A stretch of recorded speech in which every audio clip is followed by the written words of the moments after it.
세 번째 그 작업형 세 번째 유형은 그 로지스틱 회귀 분석과 그 다중 선형 회귀 분석 문제에 대해서 설명을 드리도록 하겠습니다.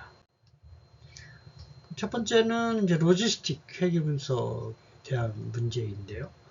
그 나이, 월 수입, 야근 시간에 따라서 종업원이 1이면 이제 이직했다는 거고 0이면 이직 안 했다. 그런 데이터 셋이라고 생각을 할 수가 있고, 그래서 요 앞에 있는 세 개의 독립 변수에 대해서 요 분류를 하는 문제라고 보시면 되겠습니다. 그래서 p-value를 출력하는 문제, 개수를 출력하는 문제, 오즈비를 계산하는 문제, 그 다음에 랜덤하게 훈련과 평가 데이터를 구분해서 로지스틱 회귀 분석 모형을 구축하는 여러 가지 문제들이 다양하게 출제가 되고 있기 때문에 이 세 가지를 하는 방법의 코드 작성 기법은 좀 많이 좀 이해를 하고 학습을 하고 이제 가시는 게 좋겠습니다. 그래서 이제 파이썬에서는 그 R과는 좀 다르게 요 로짓이라고 하는 함수를 쓰는 방법과 그 다음에 여기 그 사이클런의 리니어 모델에서 정의된 로지스 리그레이션 함수를 쓰는 방법은 약간 두 개가 좀 약간 조금 그 결과에 보다 사용하는 용도가 좀 다르죠. 그래서 요 SM이라고 하는 스탯 모델 API는 통계 기법에서 유의 확률, 검정, 이럴 때 많이 쓰는 거예요. 그래서 그 유의 개수, 유의 확률을 구할 때는 요거를 좀 써야 되고, 요거는 모형을 구축할 때 상수항을 수동적으로 추가를 해야 되고, 요거는 이제 어떤 머신러닝 기법에 좀 초점을 맞춘 라이브러리여서 얘는 이제 상수항을 별도로 추가하지 않아도 자동으로 좀 추가를 하고, 여기에서는 p-value, 그 유의 확률을 구하는 게 좀 쉽지가 않고 해서 유의 확률은 요 방법을 쓰고 머신러닝 모델은 요 방법을 보통 이제 씁니다. 두 가지들을 다 설명을 해놨고요. 그래서 독립변수 정의하고 정속변수 정의하고 상수항을 추가를 하고 모델을 구축하고 학습을 하고 이 부분이 이제 가장 유의 확률의 작은 변수와 P값을 구하는 방법이 되겠고, 결과는 여기 보면 유의 개수는 가장 유의한 번수는 이제 인컴이고 0.00이고 p-value는 0이 가장 작은 값이고, 오즈비는 요 np.exp라고 해서 이걸로 구하는 거죠. 모델의 파라메타 age 개수값을 exp에서 자연 그 개수승.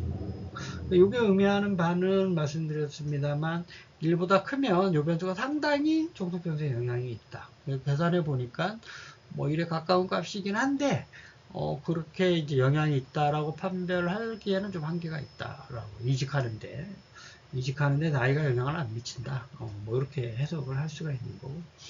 그 다음에 요 밑에는 이제 20%를 평가 데이터로 놓고 이제 실제 로지스틱 리그레이션 가지고 SM 로직 가지고 할 수도 있겠습니다만 이걸로 해보는, 그래서 모델을 구축하고 학습하고 예측하고 평가 데이터에 대한 정확도가 91%니까 상당히 높은 수준의 정확도를 나타내고 있다.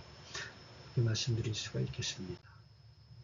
두 번째는 다중선형 문제, 그리고 또 요 앞에 있는 요 데이터를 가지고 총 에너지를 예측하는 문제인데, 여기에서도 보면 그 다중선형 회귀 선형 모델인데 변수가 여러 개 있으니까 그 독립 변수들에 대한 개수들의 합을 출력하는 문제, 유의 확률 출력하는 문제, 결정 개수 출력하는 문제 등등이 많이 좀 나오고 있고, 이번에는 어떤 주어진 독립 변수에 대해서 예측하라, 이런 문제가 좀 출제가 되어 있습니다.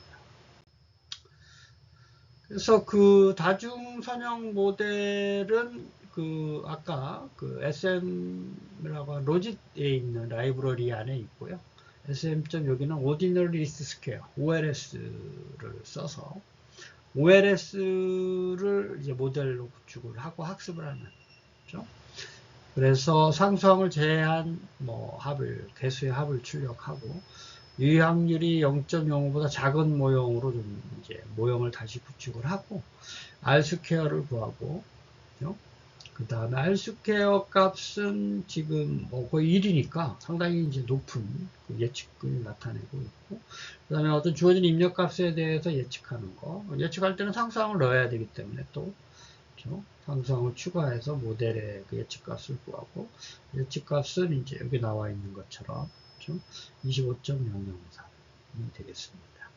그래서 보통 보면 이제 그 작업형 3유형은 로지스틱, 다중선형얘기, 유의확률, 개수들, 어떤 변수들의 앞에 이제 개수들, 그 다음에 또 주어진 값에 대해서 예측하라. 그 다음에 평가 데이터에 대해서 정확도, 회귀 값에 대해 차이를 구하라. 등등이 보통 여태까지 많이 출제가 되어 있었고, 작업형 3유형은 크게 큰 변화가 없었다. 이렇게 집회에서 평가할 수 있고, 종합적으로 보면 이제 3유형은 이제 거의 이제 큰 변화가 이제 없이 로지스틱 다중선형얘기 사용법을 좀 많이 연습을 좀 하시면 되고, 2유형은 랜덤 포레스트 덧붙인다면 그 하이퍼 파라미터 튜닝 하는 것까지 좀 학습을 좀 하면 지금까지는 좀 괜찮을 것 같은데, 문제는 1유형이죠. 1유형에서 전처리가 지금 상당히 이제 그룹 바이라든지 이런 걸 이용을 하는데, 뜬금없이 갑자기 문자열 처리하는 게 나오고 이제 이러고 있기 때문에 지금 1유형에 대한 데이터 전처리 기법에 대해서는 아직도 지금 출제의 다양성이 여지가 좀 많이 남아있다.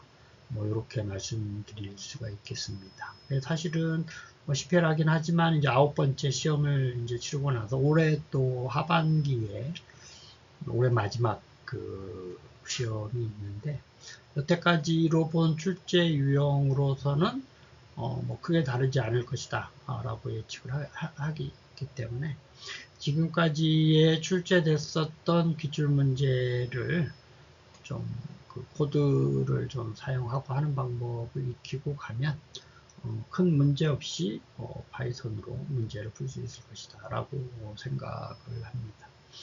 어쨌든 여러분들 그 좋은 결과 있기를 바라고, 또 다음에 11회 시험에 만나 뵙도록 하겠습니다. 감사합니다.